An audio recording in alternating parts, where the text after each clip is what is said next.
কোন গোপনে মন ভেসেছে ধারাবাহিকের আজকের পর্বে আপনারা দেখবেন অরুণাভ আর অহনা অনিতের হাত থেকে বাঁচতে খেলার মোড় ঘুরিয়ে দিতে আবারও পুলিশের কাছে ফোন করে অরুণাভ বলে মন্দার জোড়াবাড়িতে আর আপনারাই সে ভালো করে খোঁজ নিলে মন্দারকে পেয়ে যাবেন। পুলিশ এসে মন্দারকে জোড়াবাড়িতে খুঁজতে থাকে। সবাই বাধ্য দিলে পুলিশ অফিসার বলে একটা অপরাধীকে সাহায্য করার অপরাধী কিন্তু আমি আপনাদেরও শাস্তি হতে পারে। একথা শুনে সবাই মন্দারকে খুঁজতে দেয়। এদিকে আগে থেকেই শ্যামলী মন্দারকে সরিয়ে রেখেছে আর পুলিশ সব জায়গায় খুঁজে কোথাও না পেয়ে চলে যায়। অরুণাভ আর অহনা ভাবে এত তাড়াতাড়ি কোথায় গেল মন্দার। এদিকে শ্যামলীর সন্দেহ হয় যে সবটা করেছে অরুণাভ আর অহনা তাদের কুকর্ম ঢাকবে বলে।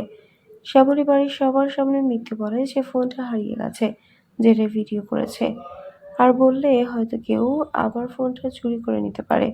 মন্দারকে শ্যামলী বলে পুলিশ তোকে ধরার আগে তুই সারেন্ডার করে দে, আমি তোকে আদালত থেকে নির্দোষ প্রমাণ করে নিয়ে আসবো। শ্যামলীর কথা মতো মন্দার ধরা দেয় আর রোহিণী মন্দারকে দেখতে গিয়ে শ্যামলীকে ভুল বোঝে। মন্দার তখন রোহিণীকে সবটা বলে। কি হবে এবার? শ্যামলী কি পারবে মন্দারকে মুক্ত করতে? সবটা জানতে আমাদের সাথেই থাকুন।